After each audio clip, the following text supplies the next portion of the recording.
माशाल्लाह बड़े दोस्त आखते हैं कि फौजी भाई ब्रीडिंग क्वालिटी वाला माशाल्लाह बकरा ले आओ। आज जनाब दोस्तों की फरमाइश से माशाल्लाह ब्रीडिंग क्वालिटी वाला माशाल्लाह तोता फेस बकरा ले आते हैं और चंगी झालर माशाल्लाह झालर भी चेक कर सकते हैं और तोता फेस और माशाल्लाह कन्ना के लापर भी चेक कर सकते हैं, चंगे लंबे कन और जनाब उम्र की 7 तो 8 महीने माशाल्लाह उम्र इसू तो नस्ली क्वालिटी वाला माशाल्लाह चीज़ ने जिंदा वेट का 35 kg ने भी बिरा कन्फारा भी नहीं बिरा ठीक है।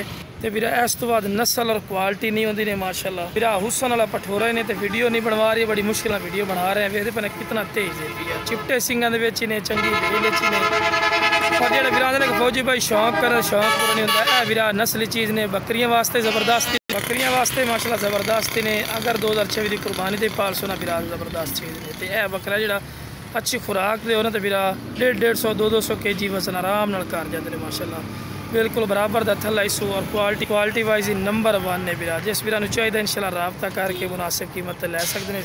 जिंदा वेट जनाब इहदा ग्रंटेड बिरा 35 kg ने तो 7 तो 8 महीने का माशाल्लाह बकरा ही ने पिया चेक कर सकते ठीक है। मेरा लोकेशन मेरी लुडन शहर डिस्ट्रिक्ट बिहाड़ी लुडन मेन अड्डे ते यूबीएल बैंक नज़द PSO पंप मेरे सामने सही मुँह पर दिखा दियो तो लो जनाब बिल्कुल कच्चा खीरा ने चेक कर सकते हैं। तो लो बिरा टोर करके भी खा रहे हैं कि सेहतमंद और माशाल्लाह एक्टिव ने। जिस बिरा चाहिए जनाब स्क्रीन पर नंबर चल रही है इस पर रब्ता करके मुनासिब कीमत ले सकते हैं।